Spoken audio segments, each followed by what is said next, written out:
एक गाय घास चरने के लिए एक जंगल में गई। शाम ढलने के करीब थी। उसने देखा कि एक बाघ उसकी तरफ दबे भाव बढ़ रहा है। वह डर के मारे इधर उधर भागने लगी। वह बाघ भी उसका पीछा करने लगा, उसके पीछे पीछे दौड़ने लगा। दौड़ते हुए गाय को एक सामने एक तालाब दिखाई दिया। घबराई हुई गाय उस तालाब के अंदर घुस गई। वह बाघ भी उसका पीछा करते हुए तालाब के अंदर घुस गया। तब उन्होंने देखा कि वह तालाब बहुत गहरा नहीं था, उसमें पानी भी बहुत कम था। वह कीचड़ से भरा हुआ था। उन दोनों के बीच की दूरी काफी कम थी, लेकिन अब वह कुछ नहीं कर पा रहे थे। वह गाय उस कीचड़ के अंदर धीरे धीरे धीरे धंसने लगी। वह बाघ भी धीरे धीरे कीचड़ के अंदर घुसने लगा। उसके पास होते हुए भी उसे पकड़ नहीं सका। वह भी धीरे धीरे कीचड़ के अंदर घुसने लगा। दोनों ही करीब करीब गले तक उस कीचड़ के अंदर फंस गए। दोनों हिल भी नहीं पा रहे थे। गाय के करीब होने के बावजूद वह बाघ उसे पकड़ नहीं पा रहा था।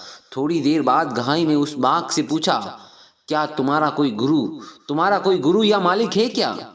बाघ ने गुर्राते हुए कहा, मैं तो जंगल का राजा हूँ, मेरा कोई मालिक नहीं, मैं खुद ही जंगल का मालिक हूँ।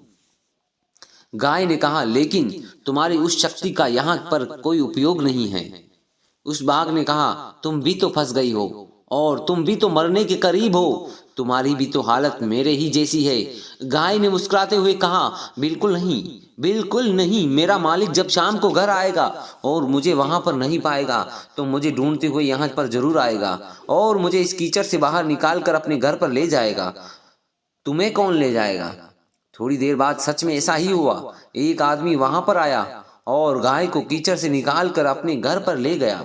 जाते समय गाय और उसका मालिक दोनों एक दूसरे की तरफ कृतज्ञतापूर्वक देख रहे थे। वे चाहते हुए भी उस बाघ को कीचड़ से नहीं निकाल सकते थे, क्योंकि उनकी जान के लिए वह बाघ खतरा था। गाय समर्पित हृदय का प्रतीक है। बाघ अहंकारी मन है और मालिक ईश्वर का प्रतीक है। कीचड़ यह संसार है और संघर्ष अस्तित्व की लड़ाई है। किसी पर निर्भर नहीं होना अच्छी बात है, लेकिन मैं ही सब कुछ हूँ, मुझे किसी के सहयोग की आवश्यकता नहीं है, यह अहंकार है और यहीं से विनाश का बीजारोपण हो जाता है। इसलिए दोस्तों, अहंकार कभी मत करना, घमंड कभी मत करना दोस्तों।